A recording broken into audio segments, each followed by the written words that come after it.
All right, let's do winners and losers now. So, just so you know how this works, this is gonna be the winners only video. I'll make another video where I do the losers, and also, I'm not just doing the teams that got the most talent. Because listen, if you had the first overall pick, I expect you to get more talent than if you don't have a first round pick at all, right? I'm simply viewing this as who made the most of the picks that they did have. Who do I feel better about now than I did heading into the draft? That's how I view this. So without further ado, let's just get into it. Number one on the list, and these are in no particular order, just the seven I decided to be winners. The Saints make my list. The Saints are going to be here because of specifically the top two picks. Talise Fuaga and Kool-Aid McKinstry, I thought were both just really strong selections. They should be two, I think, actively good starting players for them for potentially the next 10 to 15 years. Like, that's a pretty good draft, even if you don't hit on any of the other ones. There's some other interesting stuff they did. In the Spencer Rattler pick, while, you could debate if that's a good idea or not, but I pick 150. It's probably worth a flyer on. I think he's mostly going to be a backup quarterback, but they value the backup quarterback position. And hey, who knows? Maybe he has potential to be a starter someday if in a couple years Derek Carr, isn't fully, isn't what he is now. It's an insurance policy that isn't spending the number 8 overall pick to do it, showing the Falcons how you're supposed to do this. So no issue with that. And I think again, the top two picks I thought were really strong. Next up is the Chicago Bears, who I didn't love the punter pick for them, especially when they have, I feel like, not very many selections, only 5 picks. But they went into the draft with very few picks because of some trades they've made in the past. But they, obviously Caleb Williams is going to be the headline, but that's not why they're on the list because they were supposed to get Caleb Williams. Like, I don't give them really a lot of extra credit for that. I mean, I give you a little bit of credit for not screwing up the pick. We have seen that happen before, right? Where a team overthinks things, but, that's not why I put them on the list. I put them on the list because of the Romeo Odunze selection, which I thought that, getting someone who could really help, again, be another weapon for Williams. It's a world of difference between what Fields had to jump into and what Williams had to jump into, which is interesting because Fields was a 10th overall pick, whereas Williams was the first overall pick. Usually the guys who fall a little bit get in better situations, interestingly enough. But, they learn from their mistakes, trying to make the offense as good as possible. Also drafted, again, the Austin Booker, Kyrian A. I'm not sure how you say his last name, so we'll say Kyrian A. Those are solid picks as well.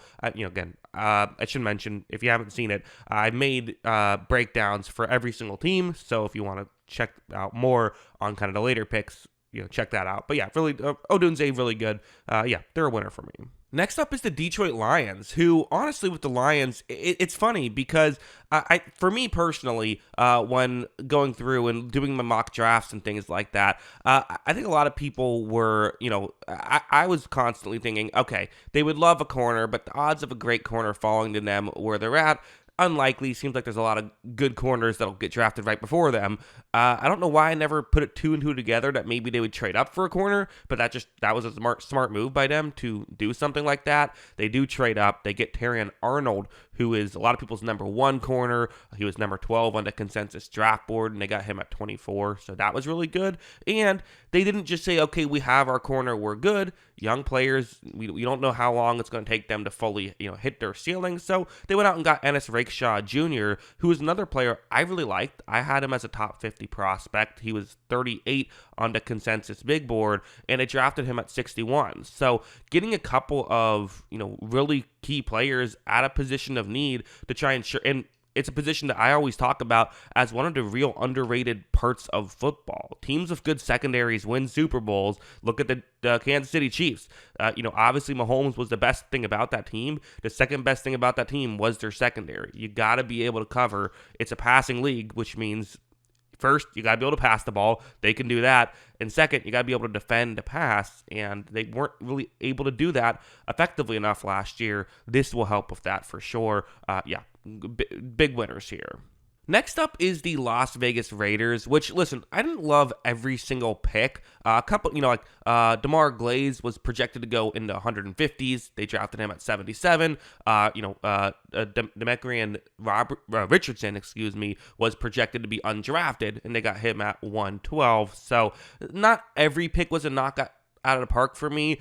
But again, I do weigh these things as, what do you do with your top picks? I think getting Brock Bowers at 13 is a bit of a steal for me personally. I think getting Jackson Powers-Johnson, who was my 17th rated prospect, he was 30th on the consensus big board, and they got him at 44. Those could be, again, two really good starters first, quite a long time. And I did like some of what the Raiders did with their later picks as well. So even though they didn't have a perfect draft for me, the good outweighed the bad by far in this one. I think we could look back at this again, another team that 15 years from now, we could look back at this and say, wow, those guys are still playing. What a draft. Next up is the Philadelphia Eagles here. So they're my fifth team I've talked about. There's still two more left, although, again, these are in no particular order. Another team that doubled down on corner, which the corners were falling. So I think the teams that went out and got corners were rewarded for it. Quinyon Mitchell and Cooper DeJean here. Mitchell was projected to go 11th.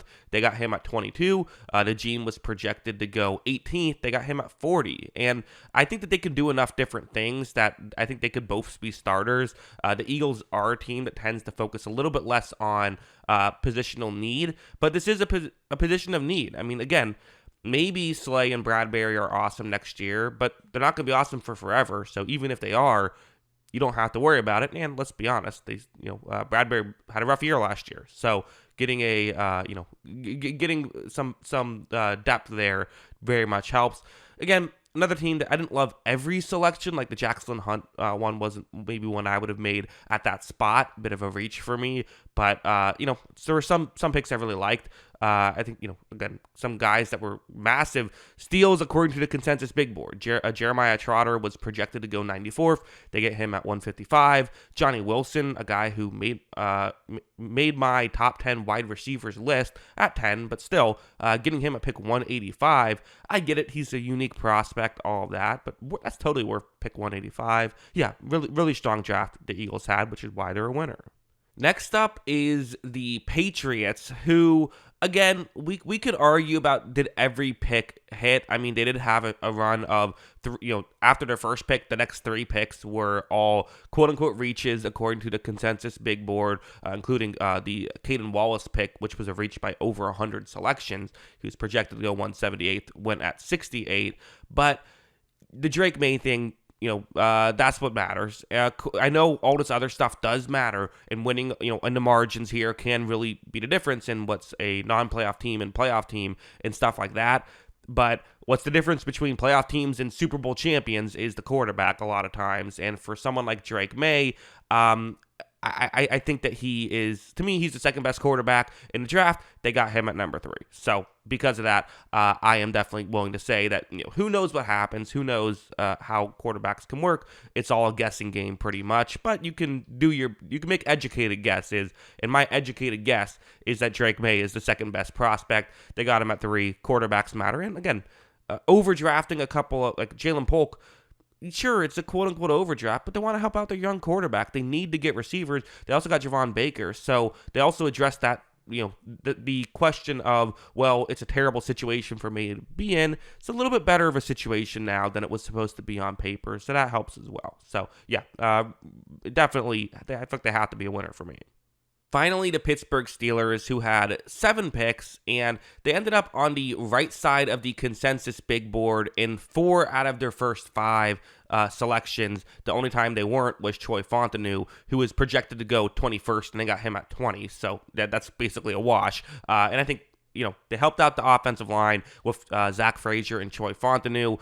They added Roman Wilson, who I think can definitely help out in their, receiving room and will get a lot of snaps. Peyton Wilson is another guy who I think will come in and be a potential day one starters. So when you're getting 4 guys who look like they could be not just contributors, but like potentially starters for this team, like that's super valuable. I don't know if either any of these guys are the guy you buy a jersey of. Maybe if one of the Wilsons ends up being, better than people project, possibly. Usually offensive linemen don't get jerseys. People don't buy jerseys of them unless they're really good. Like Hall of Famer level good.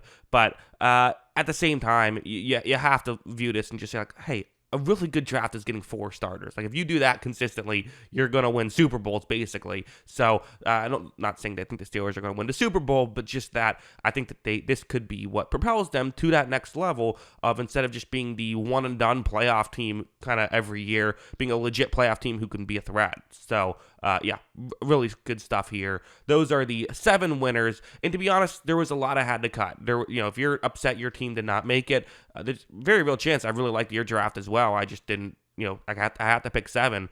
This was I thought teams did a really smart job this year. There were a couple losers, which is why I made a losers video. But for the most part, this was a year where a lot of teams were making smart decisions outside of the Atlanta Falcons. So yeah, I thought it was a good draft by most teams, especially these 7. What do you think? Let me know in the comments below. Always love hearing from y'all. And of course, as always, thanks for watching.